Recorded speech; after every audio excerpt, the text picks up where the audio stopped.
Greetings, dear listeners. Welcome to a very special new series where we'll be diving into the world of eerie tales from a mysterious search and rescue officer. Tonight marks the beginning of our journey into the shadows as I gently guide you through spine-chilling stories originally posted in r/Nosleep by the user Search and Rescue Woods about 10 years ago. So settle in, close your eyes, and let the haunting whispers of these tales wrap around you. Are you ready for the chill? Let's begin. I wasn't sure where else to post these stories, so I figured I'd share them here. I've been an SRO officer for a few years now, and along the way, I've seen some things that I think you guys will be interested in. I have a pretty good track record for finding missing people. Most of the time, they just wander off the path or slip down a small cliff, and they can't find their way back. The majority of them have heard the old stay where you are thing, and they don't wander far. But I've had 2 cases where that didn't happen. Both bother me a lot, and I use them as motivation to search even harder on the missing persons cases I do get called on. The first was a little boy who was out berry picking with his parents. He and his sisters were together, and both of them went missing around the same time. Their parents lost sight of them for a few seconds, and in that time, both the kids apparently wandered off. When their parents couldn't find them, they called us, and we came out to search the area. We found the daughter pretty quickly, and when we asked where her brother was, she told us that she'd been taken away by the bear man. She said he gave her berries and told her to stay quiet, that he wanted to play with her brother for a while. The last she saw of her brother, he was riding on the shoulders of the bear man and seemed calm. Of course, our first thought was abduction, but we never found a trace of another human being in that area. The little girl was also insistent that he wasn't a normal man, but that he was tall and covered in hair like a bear, and that he had a weird face. We searched the area for weeks. It was one of the longest calls I've ever been on, but we never found a single trace of that kid. The other was a young woman who was out hiking with her mom and grandpa. According to the mother, her daughter had climbed up a tree to get a better view of the forest, and she never came back down. They waited at the base of the tree for hours, calling her name before they called for help. Again, we searched everywhere, and we never found a trace of her. I have no idea where she could possibly have gone, because neither her mother nor her grandpa saw her come down. A few times I've been on my own searching with a canine, and they've tried to lead me straight up cliffs. Not hills, not even rock faces. Straight, sheer cliffs with no possible handholds. It's always baffling, and in those cases we usually find the person on the other side of the cliff or miles away from where the canine has led us. I'm sure there's an explanation, but it's sort of strange. One particularly sad case involved the recovery of a body. A 9-year-old girl fell down an embankment and got impaled on a dead tree at the base. It was a complete freak accident, but I'll never forget the sound her mother made when we told her what had happened. She saw the body bag being loaded into the ambulance, and she let out the most haunting, heartbroken wail I've ever heard. It was like her whole life was crashing down around her, and a part of her had died with her daughter. I heard from another SRO officer that she had blank herself a few weeks after it happened. I was teamed up with another SRO officer because we received reports of bears in the area. We were looking for a guy who hadn't come home from a climbing trip when he was supposed to, and we ended up having to do some serious climbing to get to where we figured he'd be. We found him trapped in a small crevasse with a broken leg. It wasn't pleasant. He'd been there for almost 2 days, and his leg was obviously infected. We were able to get him into a chopper, and I heard from one of the EMTs that the guy was absolutely inconsolable. He kept talking about how he'd been doing fine, and when he got into the top, a man had been there.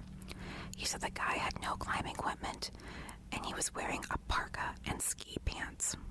He walked up to the guy, but when he turned around, the guy had no face. It was just blank. He freaked out and ended up trying to get off the mountain too fast, which is why he'd fallen. He said you could hear the guy all night climbing down the mountain and letting out these horrible, muffled screams. One of the scariest things I've ever had happen to me involved a search for a young woman who got separated from her hiking group. We were out until late at night because the dogs had picked up her scent. When we found her, she was curled up under a large rotted log.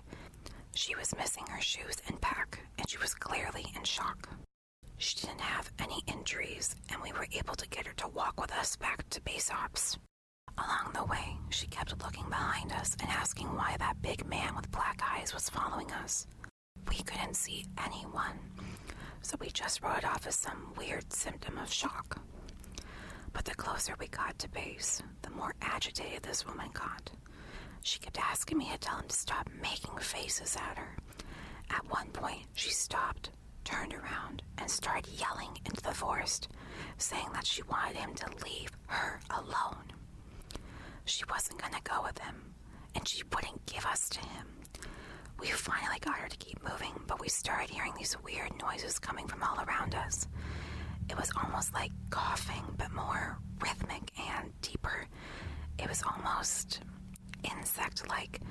I don't really know how else to describe it. When we were within sight of base ops, the woman turns to me, and her eyes are about as wide as I can imagine a human could open them. She touches my shoulder and whispers, "He says to tell you to speed up. He doesn't like looking at the scar in your neck." I have a very small scar on the base of my neck, but it's mostly hidden under my collar, and I have no idea how this woman saw it. Right after she says it, I hear that weird coughing right in my ear, and I just about jumped out of my skin. I hustled her to keep moving, trying not to show how freaked out I was. But I have to say, I was really happy when we left the area that night. This is the last one I'll tell, and it's probably the weirdest story I have. Now, I don't know if this is true in every SAR unit, but in mine, it's sort of an unspoken, regular thing we run into. You can try asking about it with another SAR officer, but even if they know about what you're talking about, they probably won't say anything. We've been told not to talk about it by our superiors, and at this point we've all gotten so used to it that it doesn't even seem weird anymore. On just about every case where we're really far into the wilderness, I'm talking 30 or 40 miles, at some point we'll find a staircase in the middle of the woods.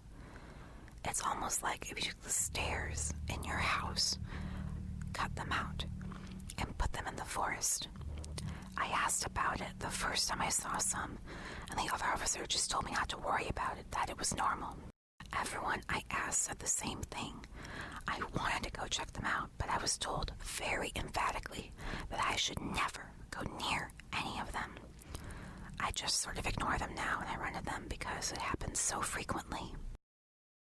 There was a lot of feedback about the stairs, so I'll touch on that briefly here, and I'll also include a story. They come in a variety of shapes, sizes, styles, and conditions. Some are pretty dilapidated, just ruins, but others are brand new. I saw one set that looked like they had came from a lighthouse. They were metal, spiral, almost old-fashioned.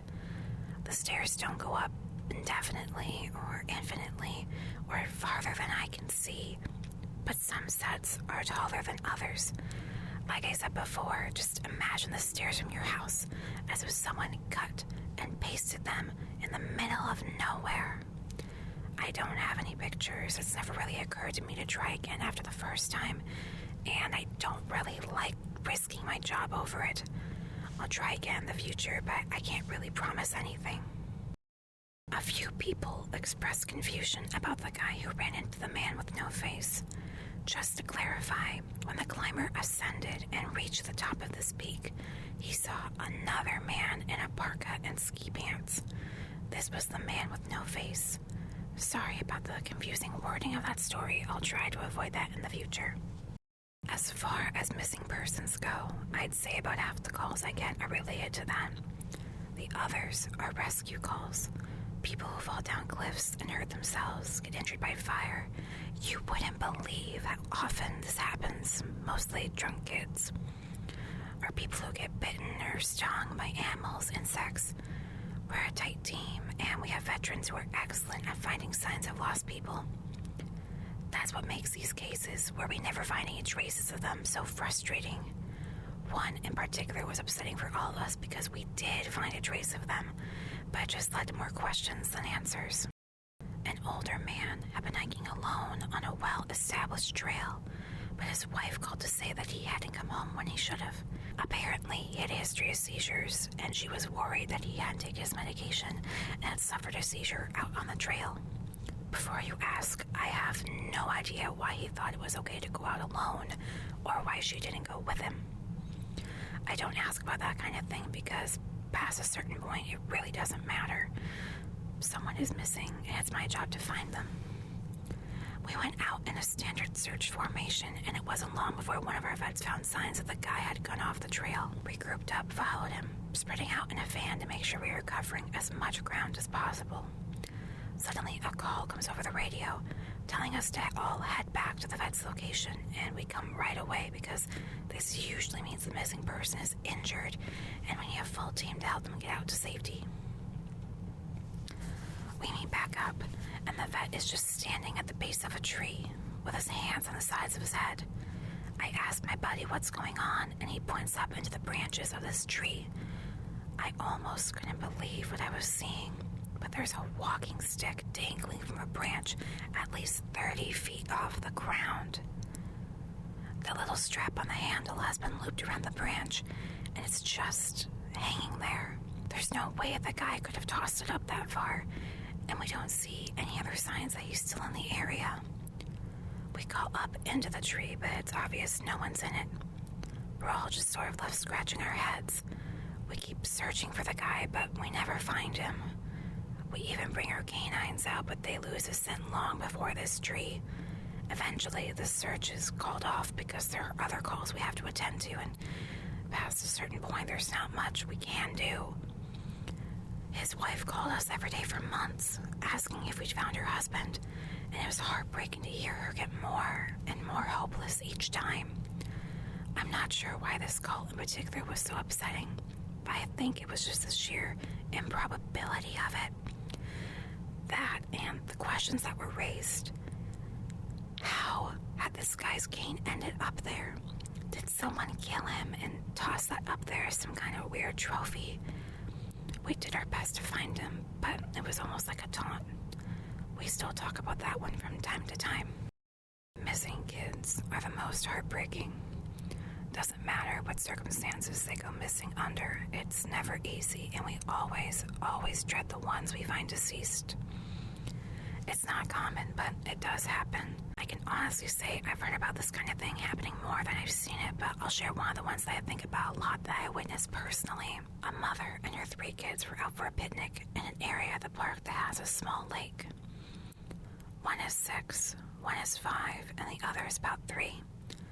She's watching them all really closely, and according to her, she never lets them have her sight at any time. She never saw anyone else in the area either, which is important. She packs their stuff up, and they start to head back to the parking area. Now, this lake is only about 2 miles into the woods, and it's on a very clearly established trail. It's almost impossible to get lost getting from the parking lot to the lake, unless you're deliberately going off the path. Her kids are walking in front of her when she hears what sounds like someone coming up the path behind them. She turns around, and for a second she's not looking, her 5-year-old son vanishes. She figures he stepped off the trail to pee or something, and she asks her other 2 where he went. They both tell her that a big man with a scary face came out of the woods next to them, took the kid's hand, and led him into the trees. The 2 remaining kids don't seem upset. In fact, she says later it seems like they've been drugged. They're sort of spacey, fuzzy. So of course she freaks out, starts looking frantically for her kid. She's screaming his name, and she says at one point she thinks she heard him answer her. Now obviously she can't go blindly running into the woods. She's got other kids, so she calls the police, and they send us out immediately. We respond, and we start the search for him. Over the course of this search, which spans miles, we never find a single trace of the kid. Canines can't pick up any scent, We don't find any clothing or broken bushes or literally anything that would signify a child being there. Of course, there's suspicion about the mother for a while, but it's pretty clear that she's completely destroyed by the whole thing. We looked for this kid for weeks with a lot of volunteer help, but eventually the search peters out and we have to move on. The volunteers keep searching though, and one day we get a call on the radio letting us know that a body has been found and needs to be recovered. They tell us the location and none of us can believe it. We figure it has to be a different kid, but we go out there about 15 miles from the site where he vanished, and sure enough, we find the body of the kid we're looking for. I've been trying to figure out how this kid got where he did ever since we found him, and I've never come up with an answer. A volunteer just happened to be in the area because he figured he might as well look in places no one else would think of on the off chance the body had been dumped. He comes to the base of a tall, rocky slope, and halfway up, he sees something. He looks through his binoculars, and sure enough, it's the body of a little boy, stuffed in a little opening in the rock. He recognizes the color of the kid's shirt, so he knows right away that it's the missing boy. That's when he calls it in, and we're dispatched. It took us almost an hour to get his body down, and none of us could believe what we were seeing. Not only was this kid 15 miles from where he started, there was no possible way he could have gotten up there on his own. This slope is treacherous. It's hard even for us with our climbing gear. A 5-year-old boy had no way of getting up there. Not only that, but the kid doesn't have a scratch on him. His shoes are gone, but his feet aren't damaged or dirty. So it wasn't as if an animal dragged him up there. And from what we can tell, he hasn't been dead that long. He'd been out there over a month by that point, and it looked like he'd only been dead for at most a day or two. The whole thing was unbelievably strange, and one of the most disconcerting calls I've ever been on. We found out later that the coroner determined the kid died from exposure. He'd frozen to death, probably late at night, 2 days before we found him. There were no suspects, no answers. To date, it's one of the weirdest things I've ever seen. One of my first jobs as a trainee was a search job for a 4-year-old kid that had gotten separated from his mom. This was one of those cases where we knew we were going to find him because the dogs were on a strong scent trail, and we saw clear signs that he was in the area. We ended up finding him in a berry patch about half a mile from where he'd been last seen. The kid wasn't even aware he'd wandered that far. One of the vets brought him back, which I was glad for because I'm not really good with kids, and I find it hard to talk to him and keep him company. As my trainer and I are headed back, she decided to take me on a detour to show me one of the hot spots where we tend to find missing people. It's a natural dip in the land near a popular trail, and people will usually move downhill because it's easier. We hike out there. It's a few miles away, and we get there in about an hour or so. As we're walking around the area, she's pointing out places she's found people in the past. I see something in the distance. The area we're in is about 8 miles from the main parking area, though there's back roads you can take to get closer if you don't want to hike that far. But we're on state-protected land, which means there can't be any kind of commercial or residential development out here. The most you'll ever see is a fire tower or makeshift shelter that homeless people think they can get away with building. But I can see from here that whatever this thing is has straight edges. And there's one thing you learn quickly, it's that nature rarely makes straight lines. I point it out, but she doesn't say anything. She just hangs back and lets me wander over and check it out. I get within about 20 feet of it, and all the hair on the back of my neck stands up. It's a staircase in the middle of the woods. In the proper context, it'd literally be the most benign thing ever. It's just a normal staircase with beige carpet and about 10 steps tall. But instead of being in a house where it obviously should be, it's out here in the middle of the woods. The sides aren't carpeted, and I can see the wood it's made of.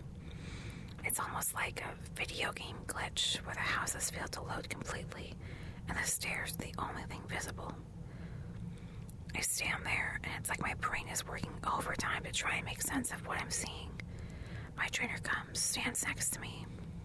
She just stands there casually, looking at it as if it were the least interesting thing in the world. I ask her what this thing is doing here, and she just chuckles.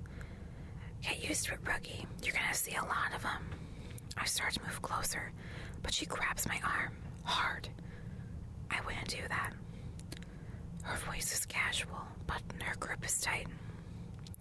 I just stand there looking at her. You're gonna see him all the time, but don't go near him. Don't touch him. Don't go up him. Just ignore him. I start to ask her about it, but something in the way she's looking at me tells me it's best if I don't. We end up moving on, and the subject doesn't come up again for the rest of my training. She was right, though. I'd say about every 5th call I go on, I end up running across a set of stairs. Sometimes they're relatively close to the path, maybe within 2 or 3 miles. Sometimes they're 20, 30 miles out, literally in the middle of nowhere, and I only find them during the broadest searches or training weekends. They're usually in good condition, but sometimes it looks like they've been out there for miles. All different kinds, all different sizes. The biggest I ever saw looked like they came out of a turn-of-the-century mansion and were at least 10 feet wide, with steps leading up at least 15 or 20 feet. I've tried talking about it with people, but they just give me the same response my trainer did. It's normal. Don't worry about it. They're not a big deal. But don't go close to them or up them. When trainees ask me about it now, I give them the same response. I don't really know what else to tell them. I'm really hoping someday I get a better answer, but it hasn't happened yet. A young man went missing late in winter, when realistically, no one should be going that far out onto the trails. We close a lot of them, but some remain open year-round unless there's a lot of snow. We didn't opt for him, but we had about 6 feet of snow on the ground. It was an unusually heavy snow that year. And we knew it wasn't likely that we'd find him until spring when the thaw came. Sure enough, when the first big thaw came, a hiker reported a body a little ways off the main trail. We found him at the base of a tree in a pile of melted snow. I knew right away what had happened, and it had scared the living daylights out of me. Most of you who ski or snowboard or spend any amount of time on a mountain will probably have guessed too. When snow falls, it doesn't collect as thick in the areas beneath the branches. It happens most with fir trees because they have a sort of closed umbrella shape. So what you end up with is a space around the base of a tree that's filled with a mixture of loose, powdery snow, air, and branches. They're called tree wells, and they're not immediately obvious if you don't know what you're looking for.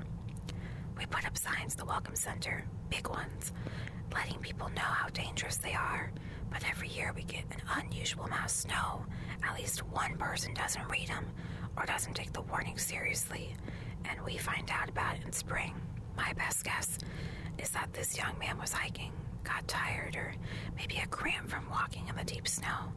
He went to go sit at the base of a tree, not knowing that there was a tree well, and fell in. He got stuck with his feet up, and the surrounding snow caved in around him. Unable to free himself, he suffocated. It's called snow immersion suffocation, and it doesn't usually happen except in really deep snow. But if you get stuck in a weird position, like this guy did, even 6 feet of snow can be lethal. What scared me the most was imagining how he must have struggled. Upside down in the freezing cold, he didn't die quickly. The snow would have formed a dense, heavy pile on top of him, and it would have been literally impossible to get out. As it got harder to breathe, he would have known what was happening. I can't even imagine what he was thinking in his last moments. A lot of my less outdoorsy friends want to know if I've ever seen the goat man while I've been out on calls. Unfortunately, or I guess fortunately, I've never had anything quite like that happen. I guess the closest was the whole black-eyed man thing, but I didn't see anything. However, there was one call where I had something kind of similar happen, but I'm not sure I'm willing to chalk it up to the goat man. We got in a report that an older woman had fainted stranded along one of the trails and needed assistance getting back down to the main area. We hike up to where she's at, and her husband is just beside himself. He runs, well, I guess more jogs to us, and tells us that he was a little ways off the trail looking at something when his wife starts screaming behind him. He runs back to her, and she's passed out on the trail. We get her on the backboard, and as we're getting her down to the welcome center, she comes to and starts screaming again. I calm her down and ask her what happened. I can't remember verbatim what she said, but essentially what happened was this. She'd been waiting for her husband when she started hearing this really strange sound. She said it sounded sort of like a cat, but it was off somehow, and she couldn't quite figure out why. She went a little ahead to try and hear it better, but it sounded like it was coming closer. She said the closer it got, the more uneasy she was, until she finally figured out what was wrong. I do remember this next part because it was so weird that I don't think I could forget it if I tried. It wasn't a cat. It was a man saying the word meow over and over. Just meow, meow, meow. But it wasn't a man. It couldn't have been because I've never heard a man make his voice buzz like that. I thought my hearing aid was going out, but it wasn't. I adjusted it, and it still sounded all buzzy. It was awful. He was coming closer, but I couldn't see him. And the closer he got, the more scared I was. And the last thing I remember was a shape coming out of the trees. I guess that's when I fainted. Now, obviously, I'm a little perplexed as to why a guy would be out in the woods chanting, meow, meow. So once we got down the mountain, I tell my spirit that I'm going to go search the area to see if I can find anything. He gives me the go-ahead, and I grab a radio, hike back to where she fainted. I don't see anyone, so I keep going about a mile more when I head back to go off the trail to see if I can figure out where she saw him coming from. It's almost sunset by this point, and I don't have any desire to be out at night alone, so I just sort of write it off and make a mental note to check it out again tomorrow. But as I'm headed back, I start to hear something in the distance. I stop. I call out for anyone in the immediate area to identify themselves. The sound didn't come closer or get louder, but it sounded exactly like a man saying, meow, meow, in this really odd monotone. As comical as it sounds, it was almost like that guy on South Park with the electro-larynx, Ned. I go off the trail in the direction I think it's coming from, but I never seem to get closer. It's almost like it's coming from all directions.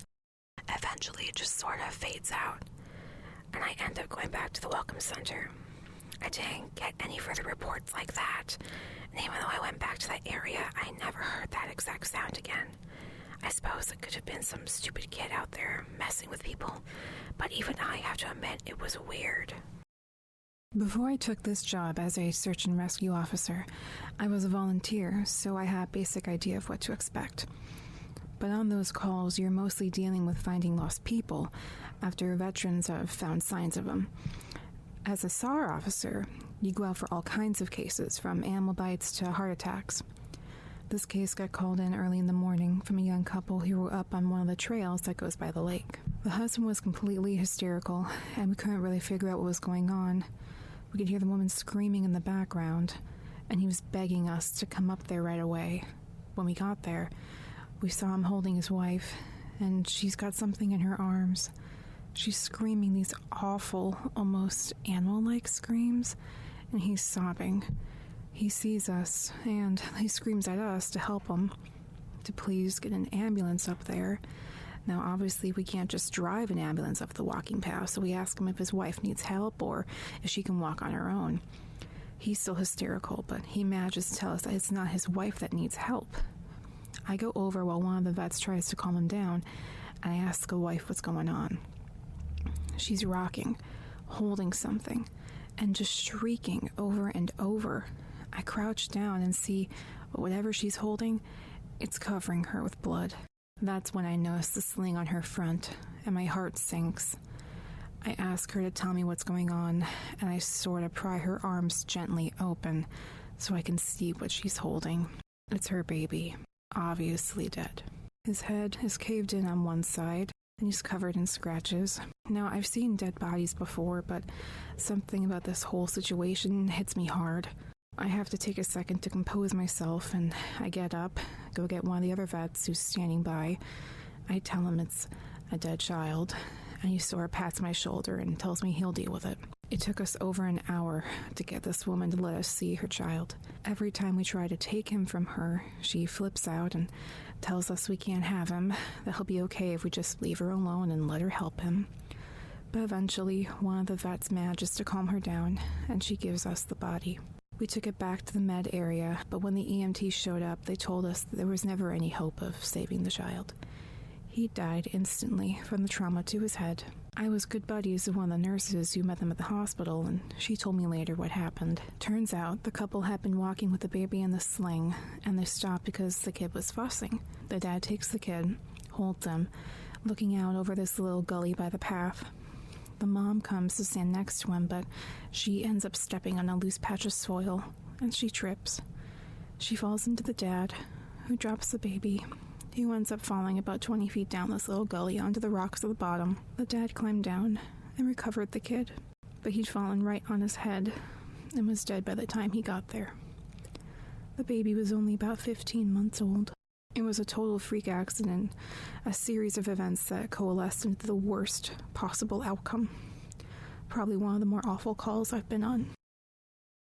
I haven't seen a lot of animal bites in my time as a SAR officer, mostly because there aren't that many animals that come around the area. While there are bears in the area, they tend to stay pretty far away from people, and sightings are highly unusual.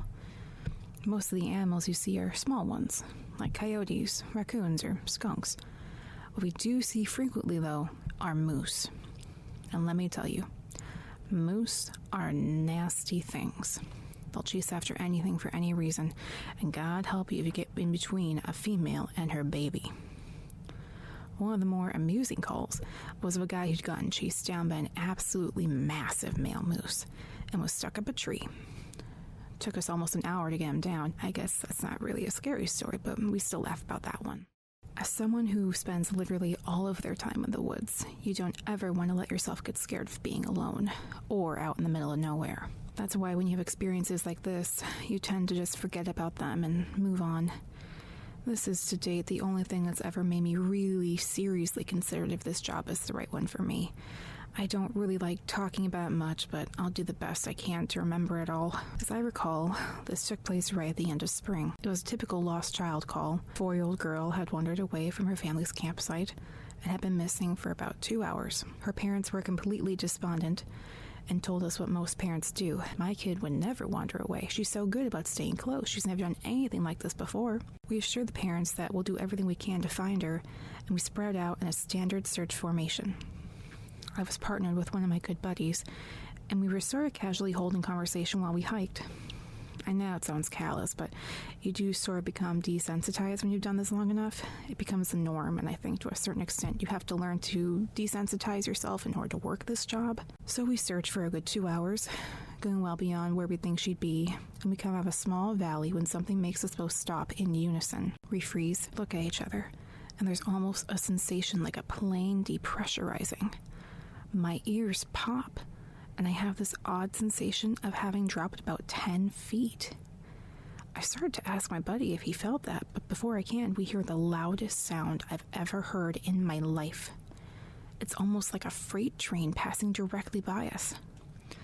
But it's coming from every direction at once, including above and below. He screams something to me, but I can't hear him over this deafening roar. Understandably freaked out, we look all around us, trying to find the source of the sound, but neither of us see anything. Of course, my first thought is a landslide, but we're not near any cliffs, and even if we were, it would have hit us by now. The sound goes on, and we're trying to yell to each other, but even sitting close together, we can't hear each other. Then, as suddenly as it starts, it stops, like someone threw a switch and cut it off.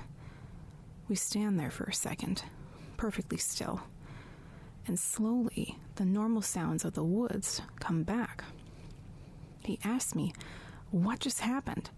But I kind of shrug, and we stand there looking at each other for about a minute. I get on the radio and ask if anyone else just heard what we did, but no one else heard it, even though we're all within shouting distance of each other. My buddy and I just sort of shrug it off and keep going. About an hour later, we all check up on the radios, and no one's found the little girl. Most of the time, we won't search when it gets dark, but because we don't have any kind of lead on her, a few of us decide to keep going, including me and my buddy. We keep close together, and we're calling out for her every couple of minutes. At this point, I'm hoping beyond hope that we find her, because while I may not like kids, the idea of them being out there all alone in the dark is awful. The woods can be intimidating to kids in the daylight. At night, well, it's a whole different beast. But we're not seeing any signs of her or getting any responses. And around midnight, we decide to turn around and head back to the rendezvous point. We're about halfway back when my buddy stops, shines his light to the right of us into a really thick deadfall, or a group of dead trees. I ask him if he's heard a response, but he just tells me to be quiet a second and listen. I do, and in the distance I can hear what sounds like a kid crying.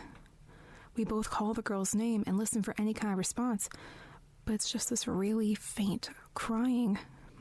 We head in the direction of this deadfall, go around it, calling her name over and over. As we get closer to the crying, I start getting this weird feeling in my gut, and I tell my buddy that something isn't right. He tells me he feels the same way, but we can't figure out what it is. We stop where we are, call the girl's name again, and at the same time, we both figure it out. The crying is on a loop. It's the same little hitching sob, then wail, then quiet hiccup, repeated over and over. It's exactly the same every time, and without saying another word, we both take off running. It's the only time I've ever lost my composure like that, but something about it was so incredibly wrong, and neither of us wanted to stay out there anymore. When we got back to the rendezvous point, we asked if anyone else had heard anything strange, but no one else knew what we were talking about. I know it sounds sort of anticlimactic, but that call messed me up for a long time. As for the little girl, we never found a trace of her. We keep an eye out for her and all the other people who we've never found, but frankly, I doubt we'll ever find anything. Of the missing persons calls I've gone out on, only a handful have ever resulted in a complete disappearance, meaning no trace of the person and no body ever found. But sometimes, finding a body just leads to more questions than answers. Here are some of the bodies we found that have become infamous in our team. A teenage boy whose remains were recovered almost a year after he vanished. We found the top of his skull, 2 finger bones, and his camera almost 40 miles from where he was last seen. The camera, sadly, was destroyed. The pelvis of an older man who had vanished a month earlier, the lower jaw and right foot of a 2-year-old boy on the highest peak of a ridge in the southern part of the park, the body of a 10-year-old girl with Down syndrome, almost 20 miles from where she'd vanished. She died of exposure 3 weeks after going missing, and all of her clothes were intact except for her shoes and jacket. There were berries and cooked meat in her stomach when they did the autopsy. The coroner said it appeared as if someone had been taking care of her. There were no suspects ever identified. We also found the frozen body of a 1-year-old baby, found a week after vanishing in the hollow trunk of a tree 10 miles from the area he was seen last. There was fresh milk found in his stomach, but his tongue was gone. A single vertebra and right kneecap of a 3-year-old girl were also found in the snow almost 20 miles from the campground her family had been at in the previous summer. My buddy has been a SRO officer for about 7 years. He started when he was a junior in college, and he had a very similar experience when he first encountered the stairs. His trainer told him almost the same thing mine did, which was to never go near, touch, or ascend them.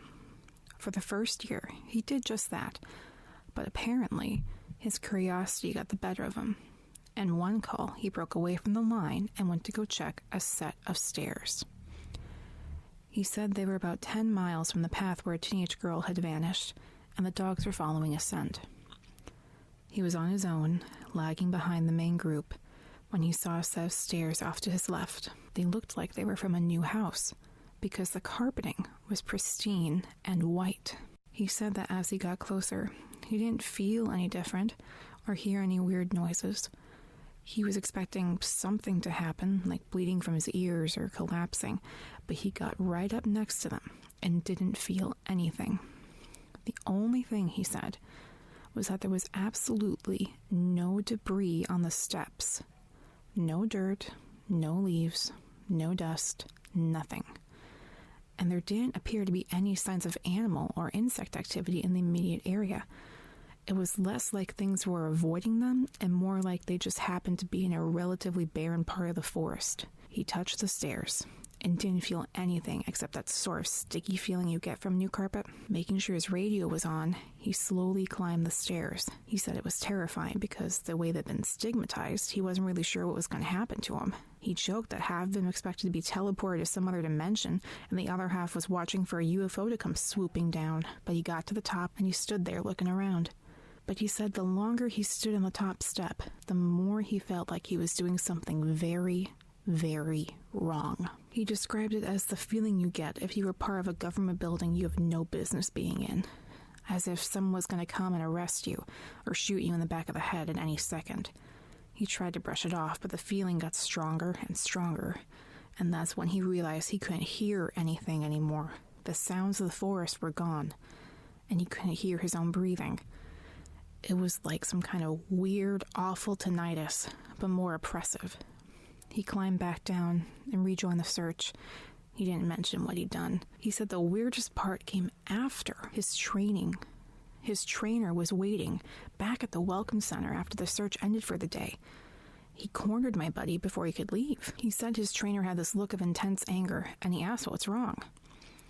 "You went up 'em, didn't you?" My buddy said it wasn't phrased as a question. He asked how his trainer knew. The trainer just shook his head. "Because we didn't find her. The dogs lost her scent." My buddy asked what that had to do with anything. The trainer asked how long he'd been on the stairs, and my buddy said no more than a minute. The trainer gave him this really awful, almost dead-eyed look and told him that if he ever went up another set of stairs again, he'd be fired immediately. The trainer walked away, and I guess he's never answered any of the questions my buddy asked him about since. The little boy vanished from a picnic area in the late fall. In addition to the mental disability, he was also physically handicapped, and his parents explained over and over that he simply could not have vanished. It was impossible. Someone had to have taken him. My buddy said they searched for this kid for weeks, going miles out of the accepted range, but it was like he'd never been there. The dogs couldn't pick up his scent, not even in the picnic area where he apparently vanished from. Suspicion fell on the parents, but it was pretty clear that they were devastated and hadn't done anything sinister to their kid. Their search was concluded about a month later, and my buddy said everyone had pretty much forgotten about it later in the winter.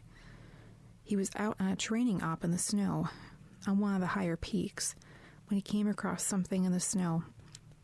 He said he saw it from far away at first, and when he got closer, he realized it was a shirt, frozen and sticking part way out of the powder. He recognized it as belonging to the kid because it had a distinctive pattern. About 20 yards away, he found the kid's body, laying partially buried in the snow. My buddy said there was no way the kid had been dead for any more than a few days, even though he'd been missing for almost 3 months. The kid was curled around something, and when my buddy brushed off the snow to see what it was, he said he almost couldn't believe what he was seeing. It was a big chunk of ice that had been carved crudely to look sort of like a person. The kid was holding it so tight that it had frostbitten his chest and hands, which my body could tell even with the decay that had taken place. He radioed the rest of the crew, and they took the body off the mountain. There was no way this kid could have both survived for almost 3 months on his own, or have gotten to this peak. There was no physical way this child could have walked almost 50 miles and ended up on the top of a mountain. To top it off, there was nothing in the kid's stomach or colon. Nothing. Not even water. It was like my buddy said. The kid had been taken off the face of the earth, put in suspended animation, and dropped on this mountain months later, only to die of exposure. He's never really gotten over that one. They were out doing a recon for mountain lions because there had been several reports of sightings in the last couple of days.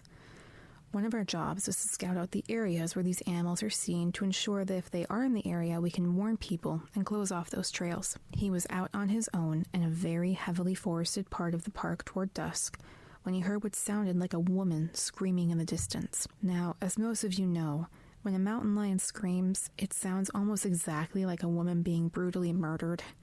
It's unsettling, but far from abnormal. My buddy radioed back and let Ops know that he'd heard one, and that he was going to keep going to see if he could figure out where its territory started. He heard the mountain lion scream a couple more times, always from the same spot, and determined the approximate area of the mountain lion's territory. He was about to head back when he heard another scream, this time within only a few yards of him. Of course, he freaks out and starts heading back at a much faster pace, because the last thing he wants is to run into a mountain lion and get mauled to death. As he got back to the path, the screaming followed him, and he broke into a jog. When he was about a mile from Ops, the screaming stopped, and he turned around to see if it was following him. It was almost night by this point, but he saw in the distance, just before the path rounded a corner, he could see what looked like a male figure. He called out to them, warning them that the paths were closed and that he needed to come back to the welcome center. The figure just stood there, and my buddy started to walk over. When he was about 10 yards away, the figure took, as he described, an impossibly long step toward him and let out the same scream my buddy had been hearing. My buddy didn't even say anything. He just turned, sprinted back to Ops, never looking behind him. By the time he got back, the screaming had moved back into the woods. He didn't mention it to anyone else, just said that there was a mountain lion in the area and that they would need to close those paths until the animal could be located and moved.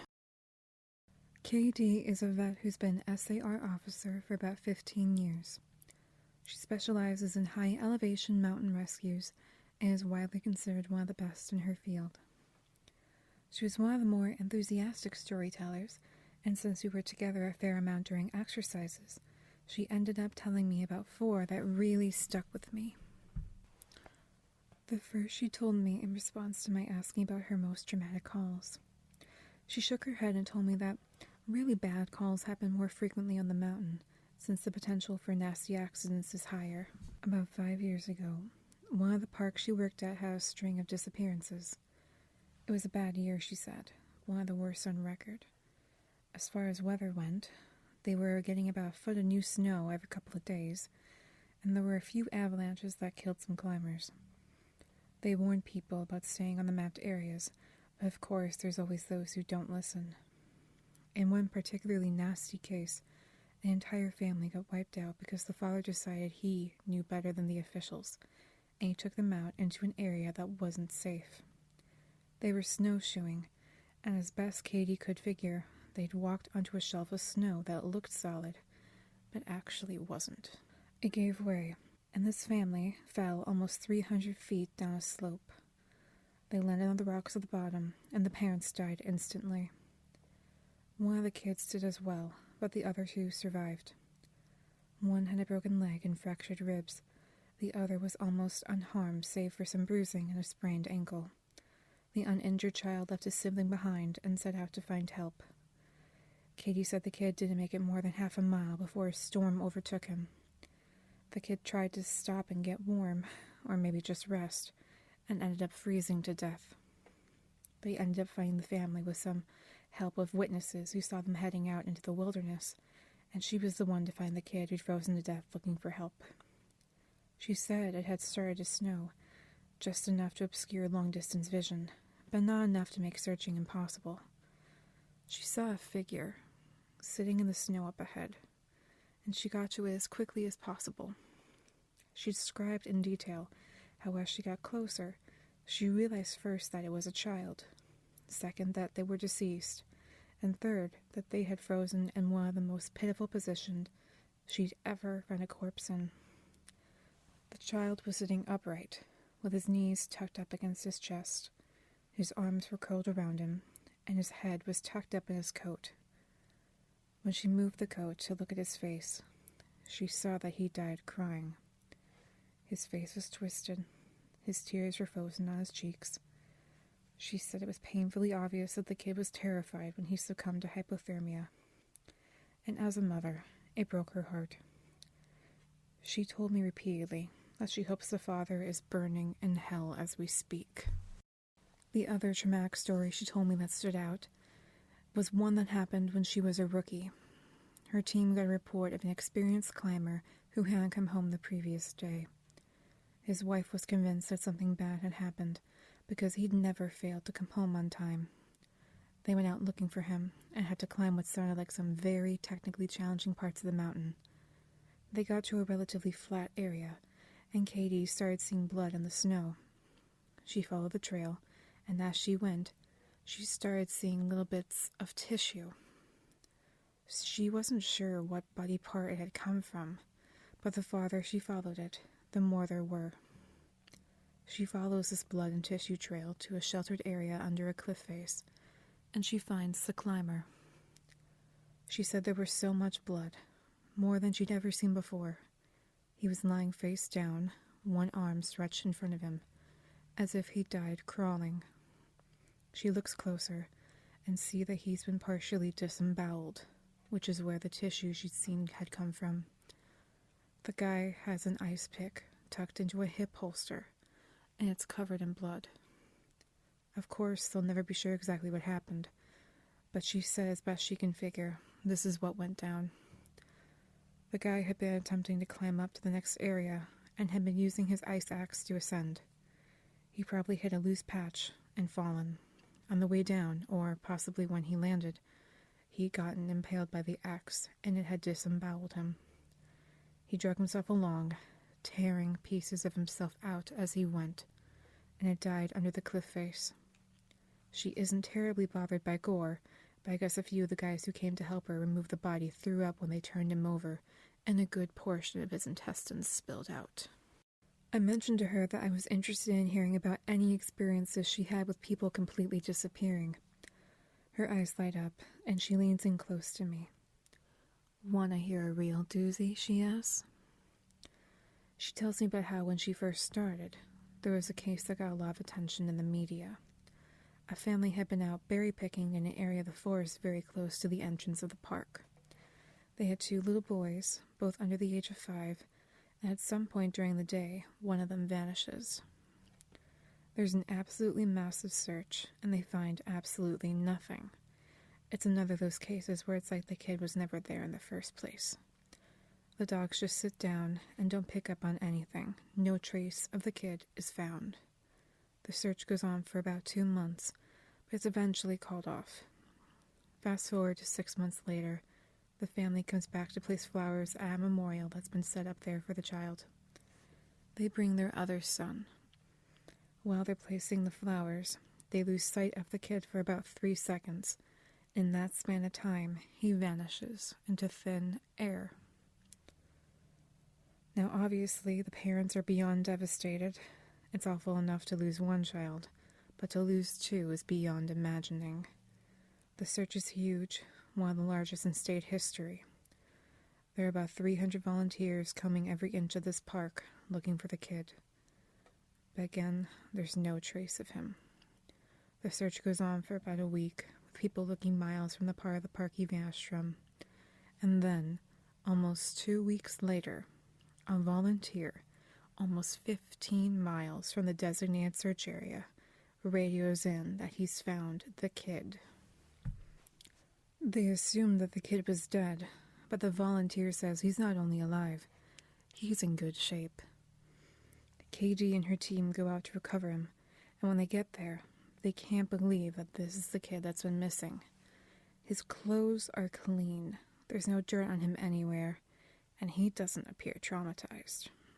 The volunteer says he found the kid sitting on a log, playing with a little twig bundle that's bound together with some old rope.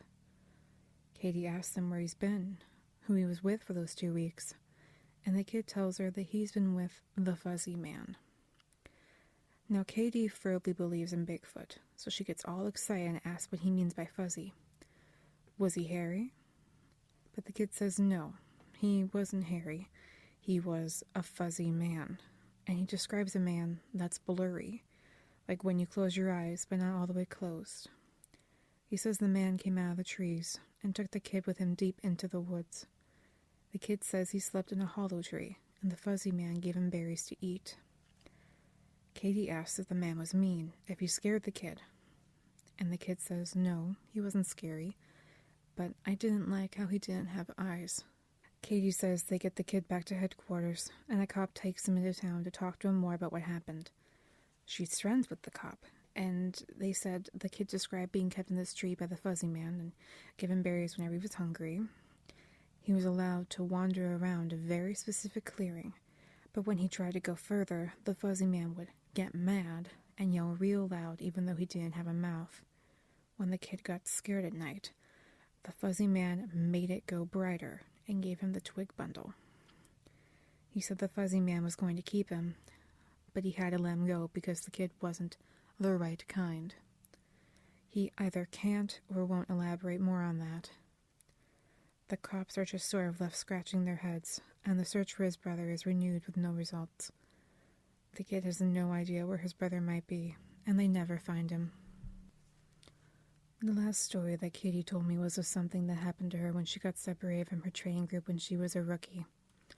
They were learning the basics of high elevation belaying on a well-mapped side of the mountain, and she had to use the bathroom. She went off about 50 yards from the group, did her business. Once she starts going back to the group, she says, I've only gotten about 5 feet when I realized I have no idea where I am. And this wasn't a, oh, I got turned around loss. I mean, I had literally no clue where I was. If you'd asked me, I don't even think I'd been able to tell you what state we were in. It was sort of how I imagine people with amnesia feel, you know? You're completely lost and you have no idea what to do. So I stood there for a while, just trying to figure out where I was and what I was supposed to do. But the longer I stand there, the more confused and turned around I get, so I started walking. As I recall, I just picked a random direction and went for it. And as I'm walking, it's just getting worse and worse, to the point where I have no concept of why I'm on the mountain in the first place. I'm just trudging through the snow, and then I start hearing this voice. It's kind of inside my head almost. Like if a frog could talk, all low and croaky. And it's telling me over and over, it's okay, it's okay. You just need to find something to eat. Find something to eat and you'll be okay. Just keep walking and find something to eat. Eat. Eat. So I start looking around for anything that I can eat. And I swear to God, I've never felt that hungry in my whole life. It was bottomless. And I think I'd have eaten just about anything you put in front of me right then. I had no concept of time, so I had no idea how long I'd been out there when I hear an actual voice coming toward me. I go toward it and see one of the other SARs, and he looks at me very terrified. He's running, asking if I'm okay and what the hell I'm doing out here. And the scary thing was, as he's running towards me, I kind of see myself reaching into my belt for my hunting knife. I'm not even really thinking about what I'm doing, but what I am thinking is that I have to eat. If I don't eat, I'll never be okay again. So I just have to eat. He sees me doing that, and he backs off right away. He yells at me to put my knife away, that he's not going to hurt me, and that kind of snaps me back. All of a sudden, I know exactly where I am, and I put the knife away. I run to him and ask him how long I've been gone, thinking he'll tell me I've been gone for half an hour or so. But he tells me, I've been gone for 2 days. I've gone over 2 peaks and ended up almost on the other side of the mountain, and if I kept going, I would have ended up wandering into about 300 miles of wilderness. They'd never have found me. He can't believe I'm not dead, and of course I don't know what to think. To me, no time has passed at all. I don't say anything. I just go back with them to a rendezvous point, and I'm taken back to HQ to be airlifted to the hospital. When I get there, they do all kinds of tests and try to figure out what happened. As best they can guess, I had some kind of weird fugue state, which is kind of like amnesia, or a weird seizure that knocked my brain out of whack. But the truth is that we don't really know. It's never happened again. But I'll tell you, ever since then, I never go out there alone. People rag on me for making them come with me when I have to leave the group, but I just tell them that listening to me do my business in the snow is better than losing me for 2 days on a freezing mountain. The next person I talked to was E.W., a former trainer who now works as an EMT. He still comes up to ops like this to help out, but doesn't work full-time for us anymore. He specialized in finding lost kids. He just seemed to have a sixth sense when it came to knowing where they'd gone. He's a legend among the more senior vets, but he gets embarrassed if you compliment him on his work. He sat down with me at dinner one evening, and we ended up swapping stories. Most of them were just casual, but when we got on the subject of our weirder calls, I mentioned that I had a buddy who'd gone up a set of stairs. He got kind of quiet and asked me if I'd heard of a little boy who disappeared from this park a few years back. I hadn't, so he told me this story. They were out looking for this 11-year-old boy, Joey, who had gone missing near a river. Of course, the first thought was that he'd fallen in and drowned, but when they brought dogs out, they led SAR officers away from the river and up into a very densely forested area. When we do searches for people, we search in a grid pattern, and we search every box of the grid incredibly thoroughly. What EW's team noticed right away was that a very strange pattern was emerging. Dogs in alternating boxes were picking up Joey's scent, but losing it when they overlapped with another box. If you think of a checkerboard, Joey's scent was being picked up in random black squares, but never in red. This, of course, didn't make any sense, because how could the kid bounce from area to area without leaving a scent in each place he passed? EW and his partner pass into a new box of the grid, and EW knows there's a set of stairs about 50 yards away. He tells his partner that they need to go check near it, but his partner flat out refuses. He tells EW that he's made it a point never to go near any stairs he sees, and that while it may be routine, he's not to pretend that it's normal. He tells EW that he'll wait inside while EW checks. EW says he was irritated, but he felt for the guy and didn't push him on the subject. EW says, I walked over to the stairs. They were small, kind of like stairs into a basement. I don't really feel strongly one way or the other about them. The stairs, I mean, so I wasn't scared or anything. I guess I'm like everyone else, and I just prefer not to think about them too much. Anyway, I went over, and I could see that there was something lying on the bottom step, sort of curled up. My heart sinks because, of course, you always hope for the best, and we were confident that we'd find this kid alive, because he's only been missing for a few hours. But I knew right away that was him, and that he was dead. He was curled up in a little ball on the step, holding his stomach.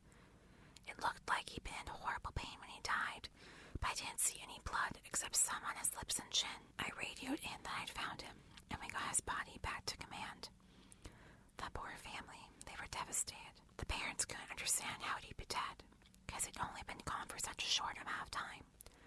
And on top of that, we didn't have any obvious cause of death, which just made it worse. I figured he'd probably eaten something poisonous since he was holding his stomach when I found him, but I didn't want to guess. It's hard enough to hear that your kid is dead, let alone to have some stupid SAR guy guessing about what happened. They took him away, and I went home and tried not to think about it. I hate finding dead kids. I love this job, but it's one of the reasons I left. I got 2 daughters, and the thought of losing them that way. He choked up a little here. I'm not great with emotional stuff like that, and it's always sort of awkward to see a grown man cry, so I didn't really know what to do. He pulled himself together eventually, though, and kept going. We don't always hear back from the coroners about cause of death. It's not really our job to know, I guess, and sometimes if they think it's foul play, they won't tell us because of legal stuff. But I've got a friend who works at the sheriff's department, and he'll usually pass along any interesting info if I ask. In this case, though, I actually got a call from him about a week later. He asked if I remember the kid, and of course I do, and he says some seriously weird stuff is going on. He tells me, EW, you're gonna think I'm crazy, but the coroner has no idea what happened to him. He's never seen anything like it. My friend goes on to tell me that when the coroner opened the kid up, he couldn't believe what he was seeing. The kid's organs were like Swiss cheese. Quarter-sized holes were punched clean through just about every single organ this kid had, aside from his heart and lungs. But his colon, his stomach, his kidneys, and even one of his testicles were full of these clean holes. My friends at the coroner described it as if someone had taken a hole punch bunch and punched holes out of everything. They were so neat. But the kid didn't have a scratch on him. No entry or exit wounds. The closest anyone there had ever seen it was a guy who filled himself full of buckshot a year or so back while cleaning his rifle. No one had a clue what could have possibly caused it. My friend asked me if I had ever heard anything like it, or we've had similar cases in the past, but I'd never even heard of something like that, and I told him I wasn't going to be of any help to him. As far as I know, the coroner determined the cause of death as something like massive internal bleeding, but no one knows what really happened. I've never been able to forget that kid. I have nightmares about it sometimes. I don't let my kids go into the woods alone, and when we go together, I never let them out of my sight. I used to live it out here, but that case and a couple others just sort of ruined it for me. Dinner was over, so we started to clean up and go back to our cabins. Before we went to our separate ways, he put his hand on my shoulder, looked at me really close. He says that there's bad things out there. Things that don't care if we have families or lives, or that we can think and feel.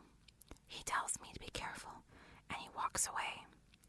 I didn't have a chance to talk with him again, but that story really stuck with me.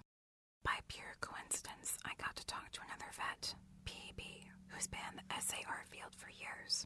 We were partnered on a grid sweep during a training exercise, and we were chatting casually about how we liked the job, what kind of things we'd seen, and the like.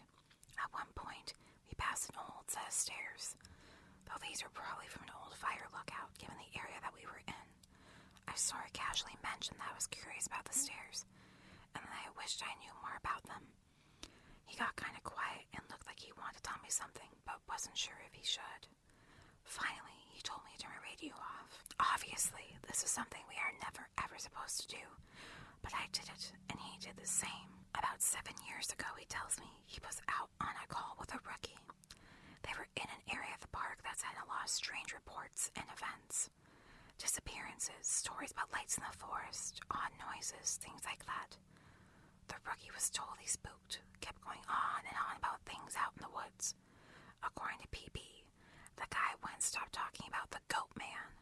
Just on and on, goat man this, goat man that. Finally, I told him there were plenty else to be afraid of out in the woods that was very real, and he better get over this thing with the goat man. The rookie wanted to know what kinds of things I was talking about, and I just told him to shut up and walk. We crested a little ridge, and there was a staircase about 10 yards ahead. The rookie stops dead in his tracks and just stands there looking at him. I tell him, see, that's something you should be afraid of. The rookie asks me what the hell these are doing out here, and for some reason, I just open up and tell him the truth, or what I've been told is the truth. I could have gotten a lot of trouble for doing what I did, and I could get a lot of trouble for repeating it to you. But you're a nice kid, and I want you to stop looking into this. Quit while you're ahead. So I'll tell you what I know, under the condition that you never breathe a word of it to the supervisors. I told him I wouldn't say a word, and he double-checks that our radios are off. When I first started out, we were a little less tight-lipped about him, and other things that happen out here. We warned people before they were even hired that there was weird stuff going on. I guess the Forest Service was tired of having such a massive turnover rate, and they wanted people to know what they were getting into. So they started having people sign these agreements that they were going to go to the media about what they were going to see. The Forest Service didn't want to scare people away, so the last thing they needed were spooked rookies running off to the media with stories of ghosts and haunted stairs. But eventually, they found that the agreements weren't necessary. People not only didn't want to talk about what they saw, they wouldn't. A few times, media tried to talk to people when kids or hikers would disappear, but no one would say a word. I can't really explain it. I guess we just don't really want to admit anything's wrong. This is our job, to be out in the woods every single day. We don't need to be spooked, and the best way to avoid that is to pretend like everything's okay. So I'll tell you everything I can think of, and after that, I'm done talking about it for good. And I expect you not to bring it up around me, ever. The stairs have been out here as long as the parks have existed.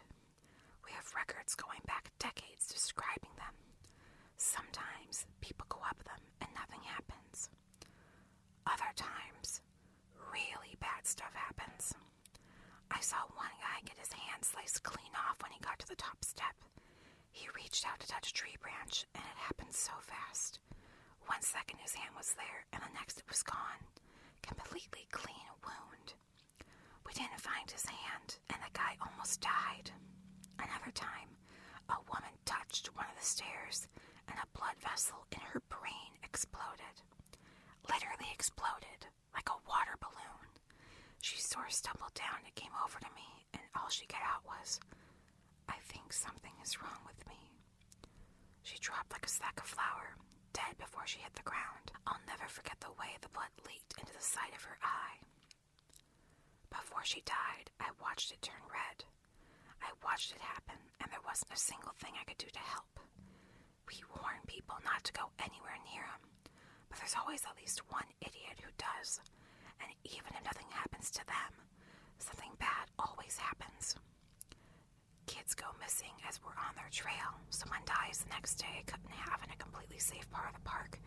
I don't know why, but something bad always happens. I don't know exactly why they're out there, but it doesn't matter. They're here, and if we were smart, we tell our new officers exactly what they're capable of. We were both quiet for a little while. I was afraid to talk because I wasn't sure if he was done. He looked up like he wanted to say something else. Finally, he spoke up again. "Have you ever noticed how you can't find the same ones twice?" I nodded, expecting him to continue, but he just stayed quiet, walking alongside me. Eventually, he started a story about the biggest deer he'd ever seen in the park. I didn't bring up the subject again. I didn't press him for any more stories. He dropped out of the op the next day. Apparently, he left before the sun came up. He said he was sick. None of us have heard from him since he left. A firefighter who was helping us at the training op told me about a call he'd gone on, supposedly to help rescue a kid from an absolutely massive tree. He said they didn't give him details, just said they needed him to come out and help because they lacked the proper equipment. He'd been called out specifically because this thing was so huge that the SARS didn't feel safe trying to climb it. He'd been a tree trimmer before during the VFD, so it was easy enough for him to grab his old equipment and come help out. He was let out about 2 miles, and the team stopped at one of the biggest trees in the area and pointed up. He laughed and asked the op captain how the kid had gotten up there. Made some joke about the old cat in the tree thing, but the captain just shook his head and told him to get up there and get the kid down. He said he knew something was up, but he didn't push it. He said that as he climbed this tree, he started wondering if they were playing a prank on him. He told me there was no way this kid should have been able to climb this tree. It was massive at the base, but about halfway up it started tapering, and I almost had to turn back a few times because I really didn't think it was going to hold me. But he said he kept going, and when he was just about the top, he saw a flash of blue in the branches. I saw the kid's shirt sort of caught in a branch, and I called out to him, told him to come near me if he could, but he didn't say anything. I kept moving, calling the kid's name and telling him not to be scared. I was there to help him. By the time I got to him, I knew he wasn't going to answer me. I found him, or what was left of him, cradled in the fork of a branch. And the fact that he was up there was sheer luck. If he'd fallen any other way, he'd have come crashing down. It wouldn't have mattered, though, because this kid was dead long before he ended up in the tree. I don't know who put him there, how or why, but it was awful. His intestines had popped out of his mouth and were hanging in the branches. It was like some sick kind of Christmas tree, the way they were draped all over everything. I got a better look and saw they even popped out of his behind. His guts were hanging out the bottom of his pants. His eyes were gone. I assume shoved out from whatever force caused him to pop like a stress ball, all bloated. I remember because there were flies crawling all over him. I think I must have gone into shock because, man, I just pushed that kid down with a stick. I broke off a branch, kind of poked him until he fell. I don't know why I did that. I almost lost my job because of it. But man, the thought of hauling that kid down over my shoulder the whole way, gathering his guts up and coiling them around me like a rope so they wouldn't get snagged, I couldn't do it. I've seen a lot of dead kids, more than I'd ever admit. I've seen a kid who in a full bathtub during a house fire, boiled him alive, turned him into literal soup. But this, I don't know what did this, but the thought of touching his body made me feel like I was going to lose my mind. I heard him hit the ground, and I figured everyone would freak out, but they knew he was dead when they sent me up there. They didn't say anything. They didn't shout or freak out or anything. I got to the bottom and started to get up in the captain's face, asking him who he thought he was sending me up there when they knew damn well that kid was dead. But he just told me it was none of my concern and thanked me for getting the evidence down. I remember he said that. I remember it specifically because it was so weird to hear it phrased that way. The evidence. Like he wasn't even a person. Like he'd never been a little kid who got lost and had something unspeakable happen to him. and had a crew lead me back out of the woods, but he and 2 others stayed behind. And I thought that was kind of weird. Why wouldn't they have me help get the kid out? I tried asking, but the guys leading me out just told me they couldn't discuss an open case. I asked him what he thought happened to the kid, and he got really pensive, thought about it for a bit. I would have said a crush injury, based on how his guts came out like that, but with those injuries you see massive contusions under the skin, obvious trauma.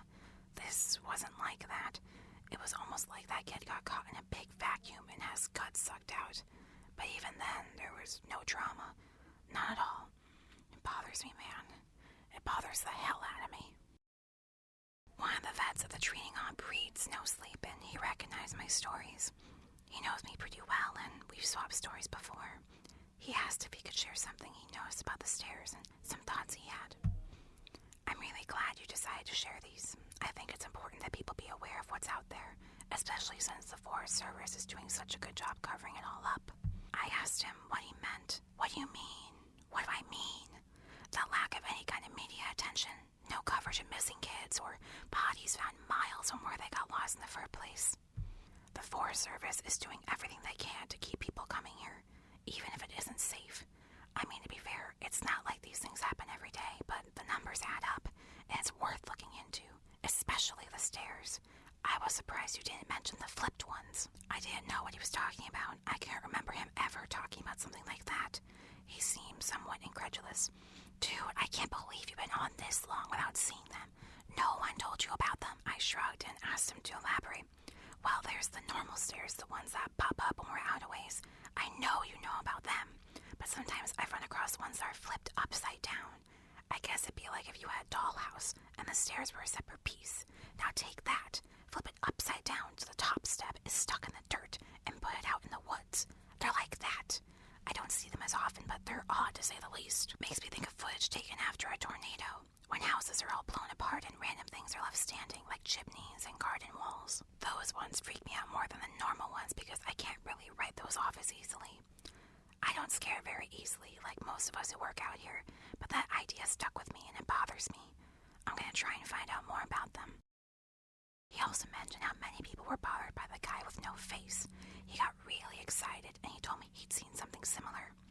I was out on a training exercise a few years ago. I was camped out in my tent and I heard someone walking around outside a camp. We're told not to wander far, which you know, so I wondered if maybe it was a rookie who'd gotten up to pee and couldn't find his way back. Remember that guy in our group a few years back who almost fell off the damn mountain? Well, I'm paranoid about that happening again, so I got up to see what was going on. I went to the edge of the camp, and I called whoever it was, told them the camp was this way, but they kept going back out into the woods, so I went after them. I know it was stupid, but I was half asleep, and I just really didn't want to deal with some idiot getting hurt. I followed this thing on a dead straight course for about a mile, and then stopped on the edge of a little river. I could see the outline of it because the water was reflecting the moon, and it looked just like an ordinary guy. He had a pack on, and it looked like he was facing me. I asked if he was okay, if he needed help, and he cocked his head like he didn't understand me. I always have my pocket knife on me, and it's got a little thumb light attached to it, so I turned that on, lit up his chest so I wouldn't blind him. He was breathing slow and deep, so I wondered if he was sleepwalking. I went closer and asked him again if he was okay.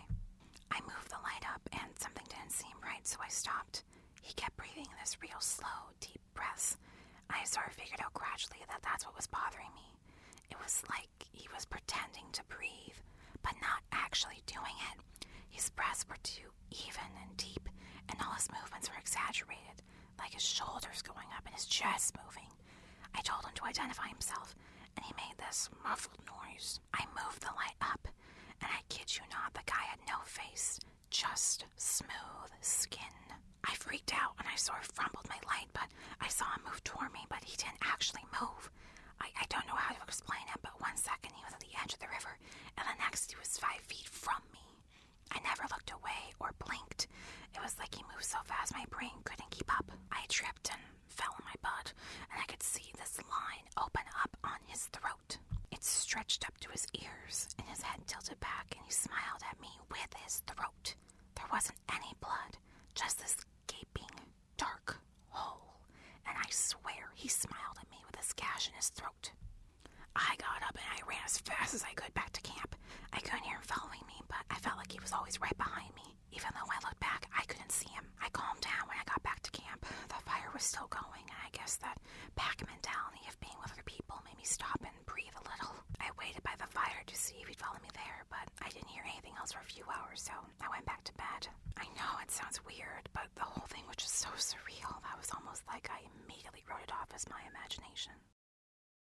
She said that when she was a kid, she and her friend used to go out in the woods behind her house a lot. She lived in northern Maine, where there's a lot of dense, unpopulated national forest. She said the woods up there aren't like they are here. They're so thick in places that the trees block out the sun almost completely. She and her friend grew up there, so they weren't scared of being out there alone, but they did always maintain a sense of caution in certain areas. She said it was never really talked about, but they always knew not to go more than a mile or two beyond their homes. The adults never said why, but it was an unspoken rule that no one ventured out that far. She and her friend made up stories about bears as big as houses that lived out there, and they used to scare each other by hiding and making growling noises while the others searched for them. She said one summer, there was a series of awful storms that blew down a lot of trees and set one part of the forest a few miles behind her house on fire. Fire crews got it under control, but she said some of them came back not quite the same. It was like they'd been to war.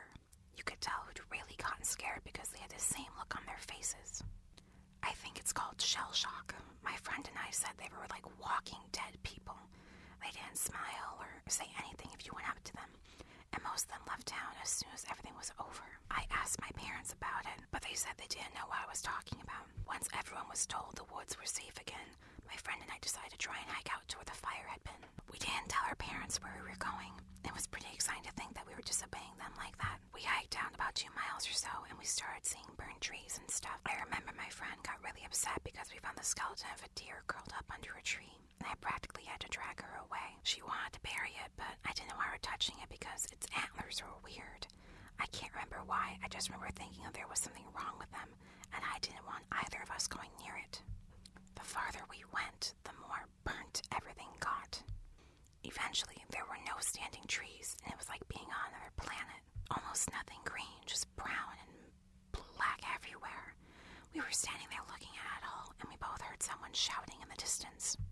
I panicked because I thought it was my dad, and I was going to tell me I was grounded. My friend broke off and went to hide behind a big rock because she said she didn't want to be caught out here. Her parents had forbidden her to come out in the woods at all, and she lied and told them we were going to a movie.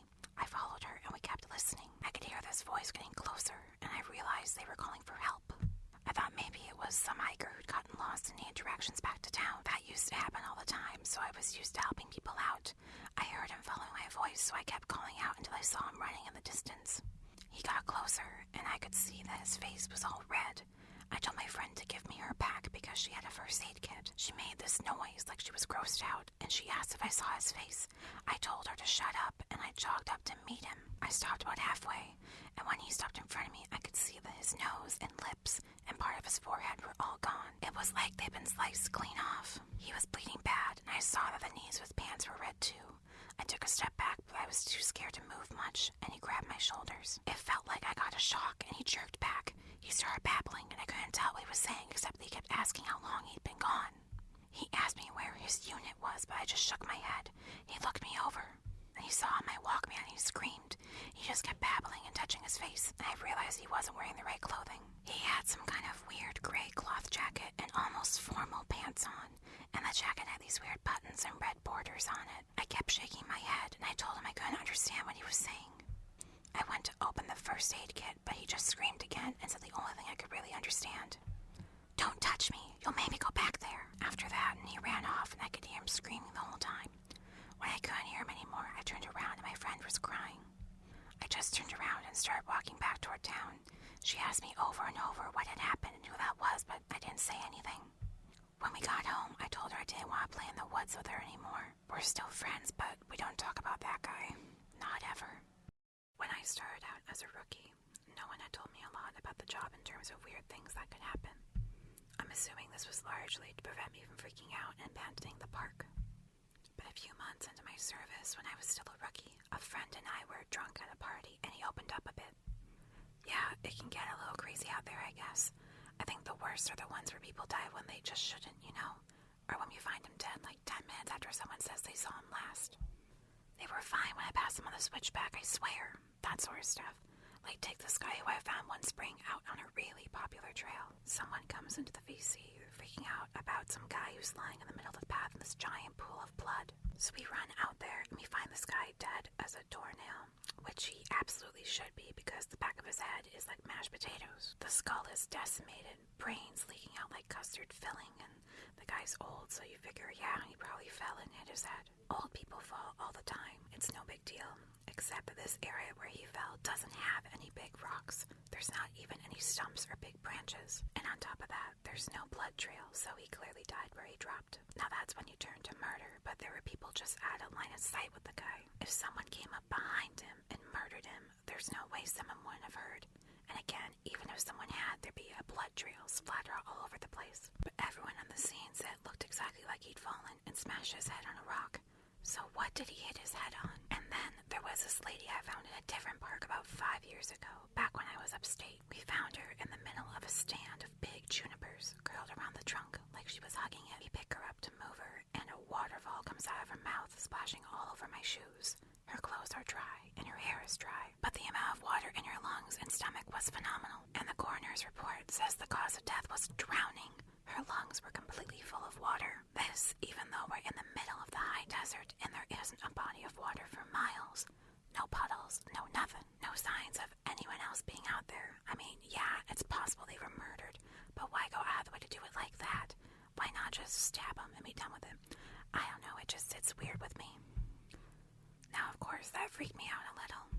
But we were wasted, and I guess I sort of wrote it off as a fluke. I also assumed there was exaggeration there since, we were wasted. Now, I don't like talking about this case very much. It was an awful one that I've done my best to forget about, but of course that's easier said than done. This happened about 6 months after the conversation with my friend at the bar, and up until that point, I hadn't had a lot of really weird stuff go down. A few things here and there, and of course the stares, but it's amazingly easy to get used to stuff like that when it's treated as if it's normal. This case was a little different. A fellow with Down syndrome in his 20s went missing after his family lost sight of him on a major path. This was odd in and of itself because he never left his mom's side. She was absolutely convinced he was kidnapped, and unfortunately a ranger who was with the park anymore insinuated that no one was going to kidnap someone like him. Not very tactful, to say the least. We wasted a lot of time trying to calm her down enough to get information about him, and then we put out an official missing persons call. Because of the urgency of the situation and him being unable to function alone, we had local police come in and help us. We didn't find him the first night, which was heartbreaking. None of us wanted to think of him being alone out there. We assumed he just kept wandering and was staying ahead of us. We brought out helicopters the next day, and they spotted him in a little canyon. I helped bring him back up, but he was in bad shape. I think we all knew he wasn't going to make it. He'd fallen and broken his spine and couldn't feel his lower half. He'd also broken both his legs, one at the femur, and he lost a lot of blood. He was confused and scared while he was alone, so he'd probably exacerbated the injuries by dragging himself a little ways. While I was riding in the helicopter with him, I asked him why he wandered off. I just wanted something to tell his mother to let her know it wasn't her fault, because he was fading fast, and I didn't think she'd get to ask him herself. He was crying, and he said something about how the little sad boy had wanted him to come play. He said the little boy wanted to trade so he could go home. Then he closed his eyes, and when he woke up again, he was in the canyon. I'm not sure that's exactly what he said, but it was what I thought the gist of it was. He kept crying, asking where his mom was, and I held my hand and tried my best to keep him calm. It was so cold out there. He kept saying that. It was so cold out there. My legs were frozen. It was so cold. It's cold in me. He was getting even weaker, so he eventually stopped talking, and he closed his eyes for a while. Then, when we were about 5 minutes from the hospital, he looked right at me, with these big tears running down his face, and he said, "Mom won't see me no more. Love, Mama. Wish she was here." And he closed his eyes and just never woke up. It was horrible, and I don't like talking about it. That case is one of the first ones that really rattled me pretty badly. Because of how badly it affected me, I reached out to a senior ranger who ended up helping me through it. As time went on and we got to know each other better, he ended up sharing one of his own stories with me. It was disturbing, but it helped to know that I wasn't the only one affected by the things going on out there. I think this must have happened before you got here, because I think if it had happened while you were here, you'd have remembered it. I know it didn't end up in the news for some reason, but I think most people who've been here long enough know about it. The park sold off a portion of land to a logging company, and it was a really controversial thing. But it wasn't that large or old of a plot, and it was right after the recession, so we needed cash bad. Anyway, they were felling this plot of land, and we get a call that they need to get our supervisors out right away. I don't know why, but they ended up sending me and a few other guys along with the heads. I guess for power and numbers to see what was up. We got there, and all these guys are crowded around a tree that they've just cut down. They're all pissed off and freaking out. The foreman comes over and says he wants to know what we think we're up to. What the hell y'all think this is? Some kind of sick joke? You got a lot of nerve pulling this crap, and we bought this land fair and square. Well, we don't know what the hell he's talking about, so he brings us over to this felled tree and point at it and tells us that when they cut it down, it was just like this, and they'll be damned if they put it there. The inside of the tree was all rotted out and hollow in one spot, and when they cut it down, it exposed that chamber. Inside of it was a hand, like a perfectly severed hand. And it looks like it's actually fused with the inside of the tree. Well, now we think they're pulling a joke, so we tell them that we don't like being messed with, and we start to leave. But they tell us they've already called the cops, and that they'll go right to the media if we don't stick around.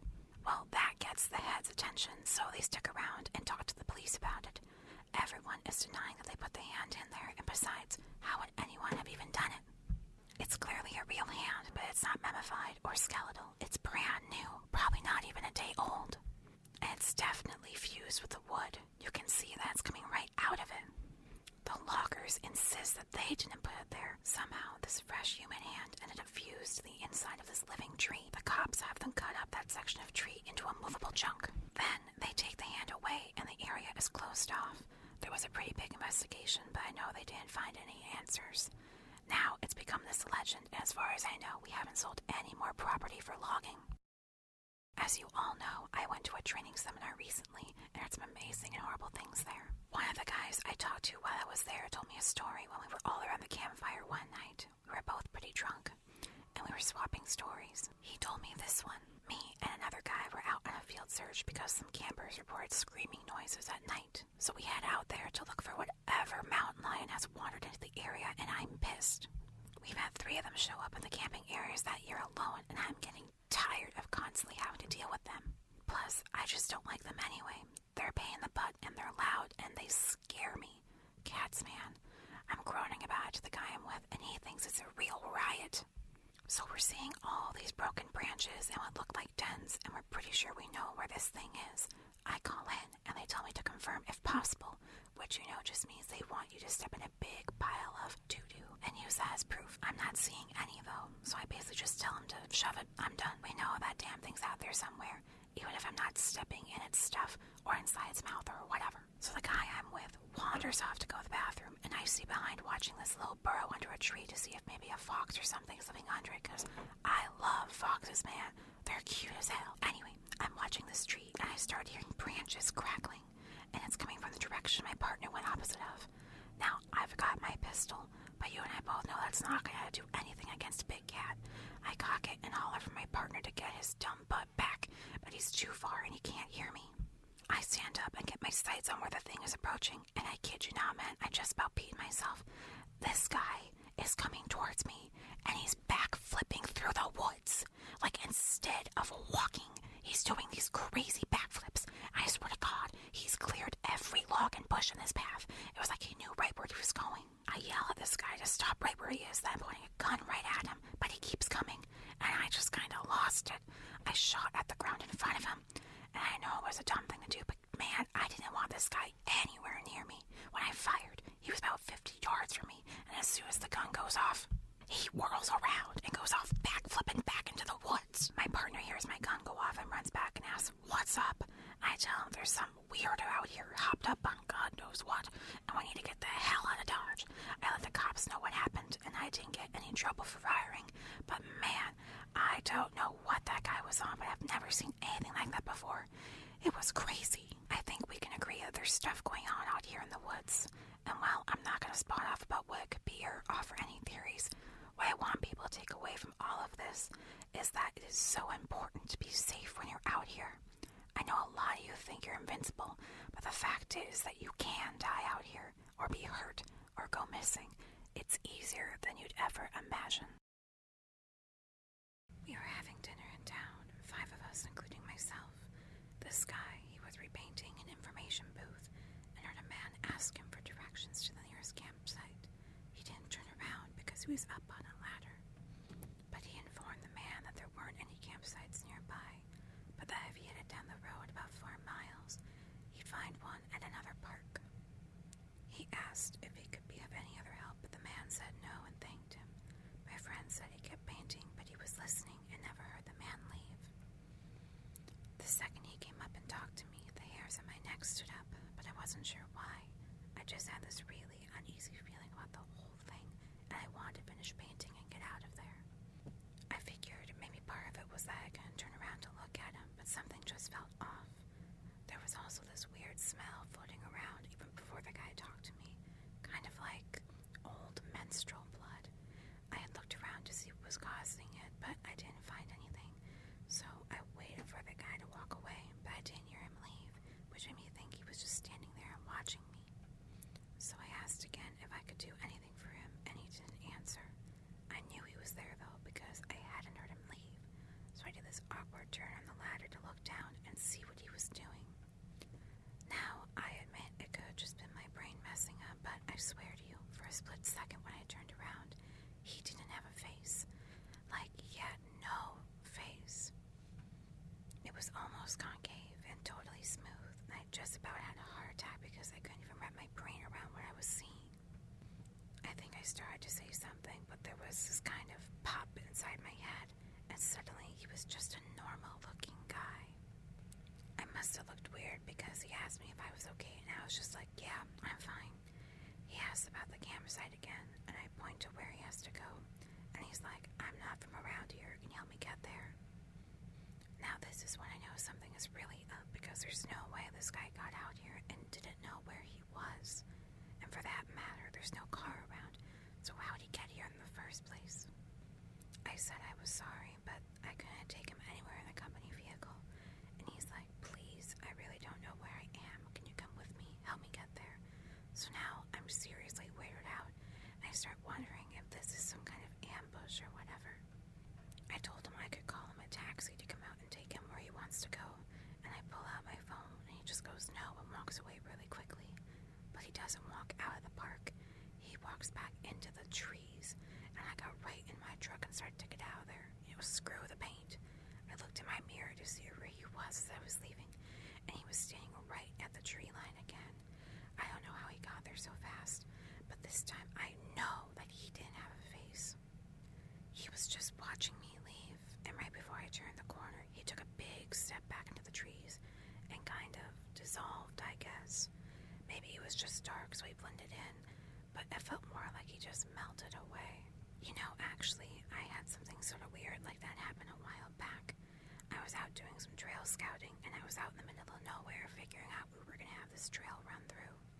I hadn't seen anyone else for probably a good 2 hours, so I wasn't really paying attention to where I was going.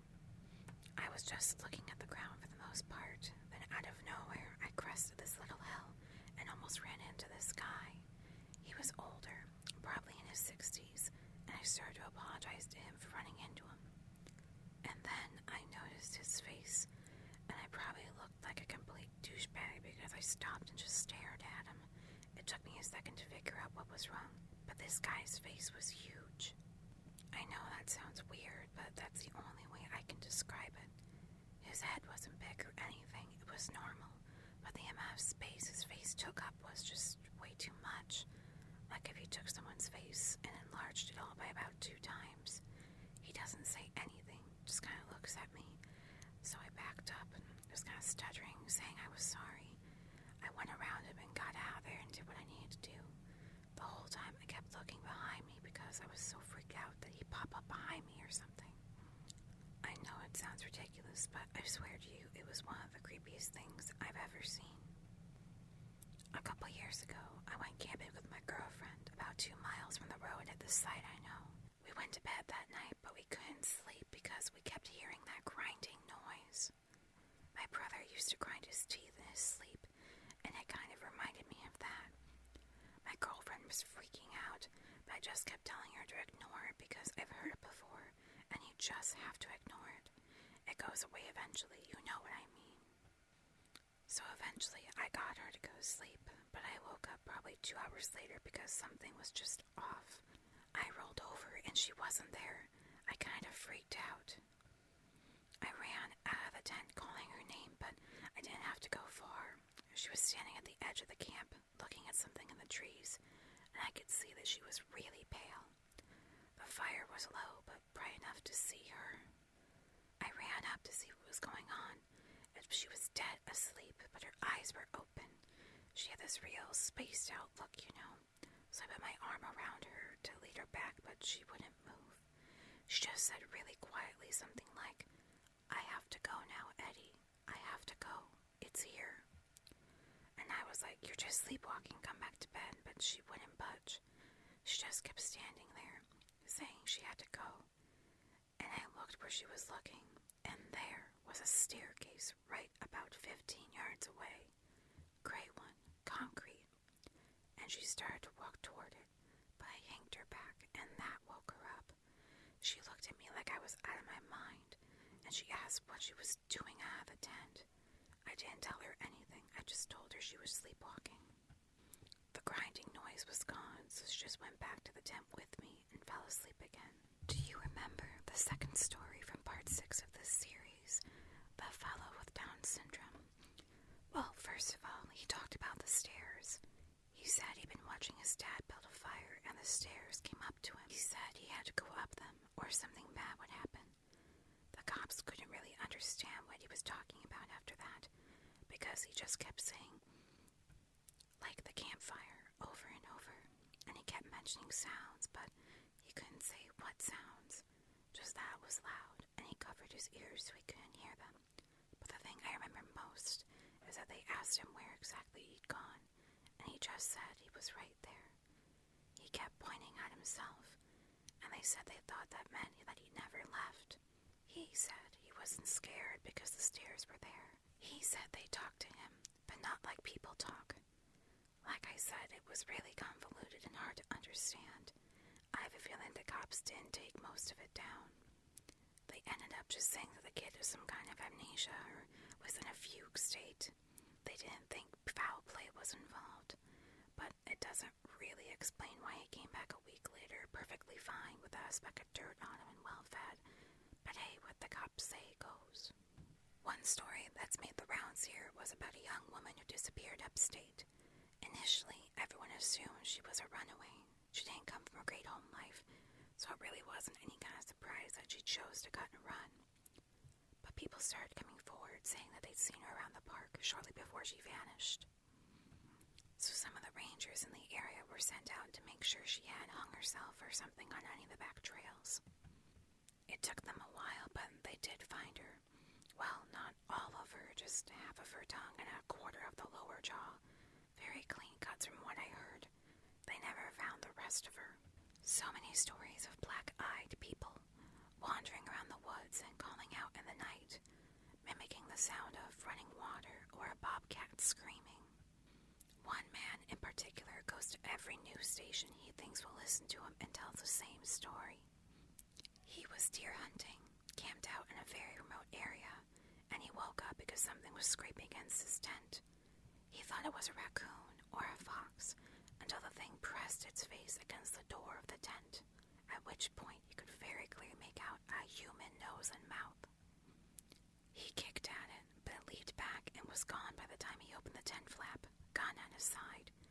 He fired 2 warning shots, and when the sound had faded, he heard a snap behind him. A man was standing at the edge of the campsite, not wearing any clothing, but he also didn't possess any kind of human flesh. As this hunter described it, the man was made of some kind of amalgamation of raw meat and hair, as if someone had scooped up roadkill, molded it into the vague shape of a man. The face was lumpy, and only a rough approximation of a human face. The thing opened its lopsided mouth, and from it came the sound of the gun the hunter had fired. It did this twice before mimicking the sound of the tent zipper and fleeing into the night. A young couple out for a hike in the rocky areas of my park reported to me yesterday that they had seen something strange out on a peak I'm very familiar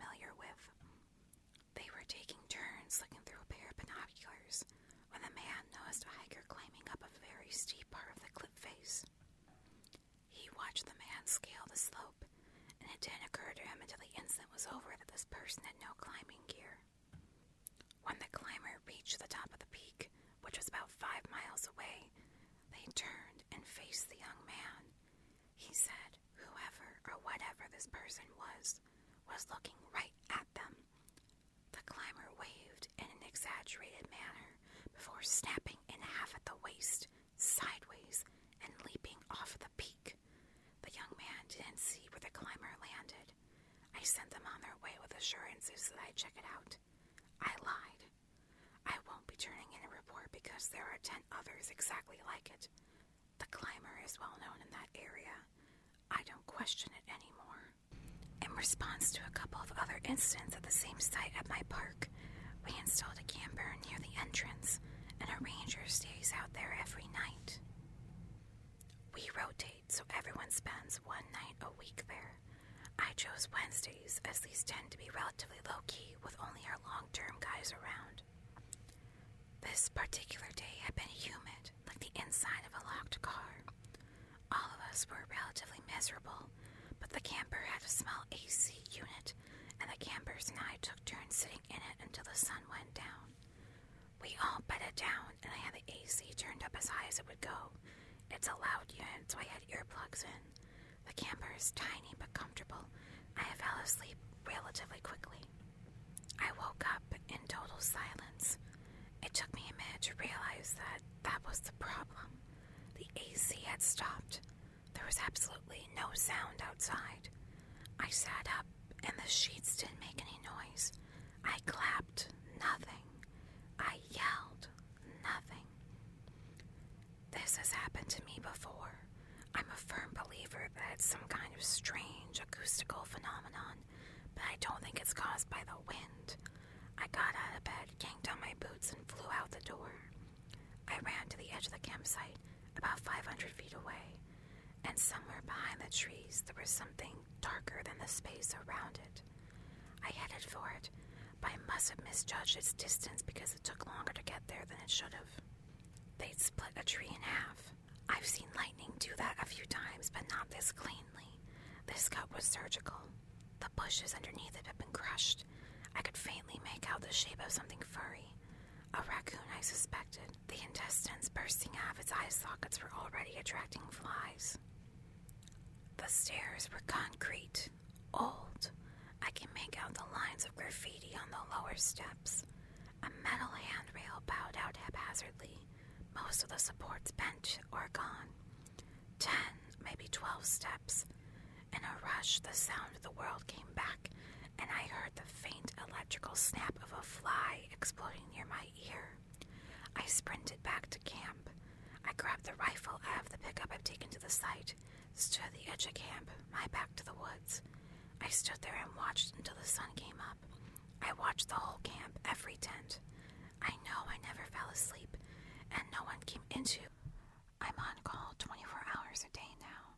It's not the greatest thing in the world, but it pays the bills. Sometimes they let me leave early or take extra days off if I'm tired. There's not that much going on at night, of course, but occasionally one of us has to run out and deal with something. An animal sighting, a missing person, that sort of thing. All in all, I get called out about a dozen times a month for some kind of nighttime emergency. Generally, the calls go something like this. A text and a phone call from my boss. 15 minutes to get out the door dressed in my uniform. 30 to work, then anywhere from 5 minutes to 8 hours dealing with the issue. If it's a missing person or the cops are involved, up to 2 days without sleep. Sometimes I end up in the hospital with severe fatigue and dehydration. My boss knows I'll pick up as soon as he calls, but I don't always hear texts. Usually he'll text first in case I'm up, but otherwise he'll get me on the phone. He is the only one who contacts me in these situations. That's always been our system in the past. So you can imagine my surprise when I got a call from him at 2 in the morning and saw I had 70 missed texts from just about every single person in our department. Yeah, what's up? I said, sitting up. I'm great at faking being awake on the phone. Cleetwood Trail, south entrance. It's bad. Don't worry about your clothes. Just get out there. He was breathing heavy, and he didn't wait for me to finish my greeting. What's up? I was concerned now. My boss is unflappable. Just get out there. It's bad. Of course, I immediately thought of one of our calls in the past. It took us days to find all the pieces of their skulls. How bad? Katie is on her way. Call when you figure it out. He hung up. He'd never sent another ranger up before me. I scrolled through the barrage of texts. Oh my gosh, Russ, what the hell is going on? Dude, I'm sorry, what's going on out there? Call me. Call boss right now. I threw my clothes on and was out the door in about 5 minutes. The drive took about 15 minutes going 90 on the freeway, and along the way my phone kept pinging notifications. I turned it off and tossed it in the back seat. When I got there, Katie was waiting for me. Something about her face was wrong, and in the non-existent light, I had to get close to her to see that she was wearing a respirator. The smell was like a wall. I ran into it about 5 feet from her and gagged. I took the respirator she handed me and strapped it on, coughing and doubled over. Bad, huh? She quipped, her voice muffled. She patted me on the back. Come on. I followed her into the forest, and even behind the filters, I could still smell it. Believe me, it bothers me as much as it does anyone else when people say that something is indescribable, but I really do not know how to paint an accurate picture of what it smelled like. Imagine taking a fish and then filling it full of other dead fish, then put that stuffed fish in a bag made out of skin of even more dead fish, and leave that bag sitting in the sun for a few days. Sprinkle some halitosis and rotten grass on top of the bag, let it sit another few days. Now open that bag, stick your head in it, and take a nice deep breath. That should give you an idea of what it was smelling like half a mile away. It was hard to hear Katie through the respirator, so I didn't talk much when we were walking. Neither of us really wanted our mouths open anyway. I kept thinking about how smells are composed of particulate, and a few times I had to stop and lift the respirator, spit, and dry heave. Katie clapped me on the back, almost knocked me off balance, sending my spit flying. Gross, huh? She said, half shedding. Don't worry, it's only worse from here. I gave her a weak thumbs up, and we kept going. She'd taken the van with our on-site equipment inside, and she'd been there long enough to have carted a couple of portable spotlights to the scene. As we crested a hill, I could see them shining on something huge. The top of the thing crested out of the trees in places, a huge gray behemoth. I shot her a look, but she just grinned and waved me ahead. The smell was thick enough now to almost be visible, and something crunched under my feet. The robin I crushed was still alive, and it raised one wing weakly. I crushed its skull and moved on, but there were others. They remained where they'd fallen, their sides heaving, and an occasional wing raised and dropped. Smell got him, I think, Katie said, kicking a bird off the path. There's a raccoon up here, too. Took one bite and died. Come look. I stepped around the birds, and the light filtered through the trees, shining on their little oil-drop eyes. The path straightened, and up ahead I could see the hulking thing, whatever it was, had fallen right across, about 300 yards ahead. I broke into a jog, and Katie kept pace. I went as close as I could until the smell was too much, and then I just stood while Katie kept going. She kicked the thing and spread her arms out, taking it all in. The way she illuminated it, only parts were really visible. It rose up an impenetrable wall and disappeared into the tops of the trees. The sporadic but careful lighting gave it an almost reverent quality, like an artifact on display. Either way I looked, the thing stretched into the dark. Katie walked the length of it to my right until I could barely make her out in the dark. I craned my head up and could just see the edge where it curved and dipped back down. I forced myself close to the rubbery surface of the thing. It was grayish, darker in the light, and the surface was scarred and stippled with white marks. Katie came back and walked down to the left. Come here, she called. I followed, not taking my eyes off the thing. We walked, her hand sometimes brushing the thing, and up ahead now I could see something sticking out of the side of the wall. Know what it is now. I could hear that she was grinning, enjoying the mystery. It was some kind of thick flap, huge, bigger than both of us combined. One side was attached to the thing. It hung to the ground where it rested in the dirt. At a place where the flap joined the wall, there were strange protrusions. Ignoring the smell, I looked closer now. There were many of them in various sizes, small, grainy craters. That's when the pieces fit together, and I backed off. Stumbling over myself and almost falling into the dirt, Katie lifted the pectoral flipper with great effort. Can you imagine how strong they have to be to move these things? Wish it still had its tail. I ran forward and kept going until my head I could see something reflecting the light just barely. Something liquid and glassy just began to fog with bacteria and decay. The mouth was slightly open and the algae in the baleen was beginning to rot. Suddenly there was a loud wheezing exhale and the thing moved just slightly. The mouth opened, showing more of the slimy putrid baleen, and from somewhere far down the other end there was a creak and a thud I felt rather than heard. Holy crap, Katie whispered. Thought it died an hour ago. You feel that? It's still trying. The milky eye moved to look at me, and there was another weaker exhale. And as we stared at each other, the whale opened its mouth a little more, closed it, and died. The light left the blind eye, and the entire corpse sagged, letting off more of that horrific stench. Katie was still talking. It's another of those clean cuts, right through the whole back of it. If you go around the other side, it's missing that fin and a big slice of its skin, but the tail's totally gone. I couldn't break away, couldn't stop looking into the cataract that was forming. All that bacteria now free to multiply and turn everything to liquid. Through the baling, I could just make out the bulk of the tongue, and it was already losing color, already being eaten from the inside, and I ran as far away as I could before doubling over and vomiting. Katie came over and patted my back. When it was over, I wiped my mouth and put the respirator back on. Now I went back to the corpse and began walking the length of it, shutting off every light. I couldn't stand to see it lit so beautifully. I honestly don't even know who to call, Katie said. Down at the other end, I could see the clean slice where the tail had been taken off. No boat propeller could have done it, but that was no surprise. I knew what had. I wonder how big they'd been. Down there in the deepest dark where only whales could go. It answered a theory I've had for some time. The stares were impartial. Deep down in my gut, there was a glassy, obsidian panic that was so familiar now as to be unnoticeable except when more weight was added.